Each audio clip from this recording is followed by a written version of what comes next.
Assalamualaikum warahmatullahi wabarakatuh. Halo semuanya, perkenalkan nama saya Chelsea Dwi Rahmati Putri dengan NIM 31302520.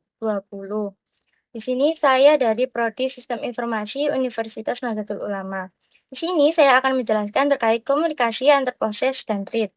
Yang pertama, ada pengertian dari proses, yaitu proses merupakan eksekusi suatu program yang memungkinkan Anda untuk melakukan tindakan yang sesuai yang sudah ditentukan dalam suatu program.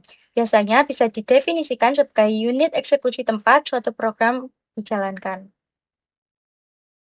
Komunikasi antar proses atau biasanya disebut dengan Inter-Process Communication atau IPC yang merupakan komunikasi antar proses untuk mengirim data dari suatu proses ke proses yang lain, baik antar proses dalam satu komputer ataupun proses-proses dalam komputer yang berbeda. IPC biasanya bisa membantu aplikasi atau proses bekerja sama sehingga sistem komputer dapat berjalan lebih efektif. Metode dalam komunikasi antar proses yang pertama adalah share memory, yakni salah satu cara komunikasi antar proses dengan cara mengalokasikan suatu alamat memori untuk dipakai berkomunikasi atau antar proses. Yang kedua ada pipe, yaitu komunikasi sekuensial antar proses yang saling terrealisasi namun hanya bisa digunakan untuk komunikasi antar proses yang saling berhubungan.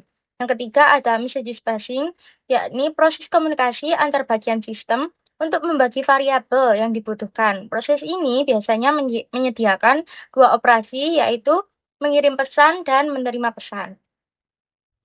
Selanjutnya ada komunikasi antar thread. Thread didefinisikan sebagai unit eksekusi terkecil dalam suatu proses yang dapat berjalan secara independen atau bersamaan dengan thread lainnya dalam satu proses yang sama. Thread ini terbagi menjadi dua bagian. Yang pertama ada single threading atau mengerjakan satu program dalam satu waktu. Yang kedua ada multi-threading yang mengerjakan lebih dari satu program dalam satu waktu. Kelebihan dari komunikasi antar proses dan thread. Dari proses sendiri ini biasanya setiap proses memiliki ruang memori sendiri.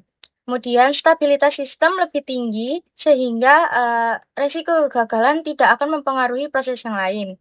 Kemudian ini sangat cocok untuk sistem yang besar yang membutuhkan isolasi proses. Kemudian, kelebihan dari Thread sendiri ini Thread itu lebih cepat karena Thread membagi memori yang sama.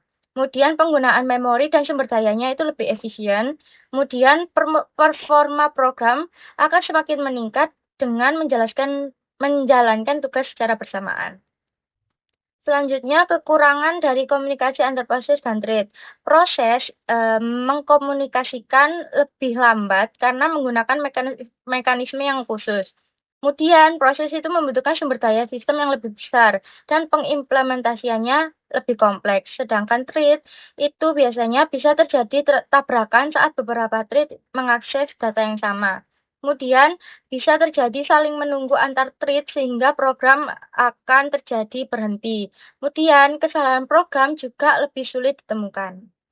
Contoh penerapan komunikasi antar proses dan thread. Yang pertama ini di browser web.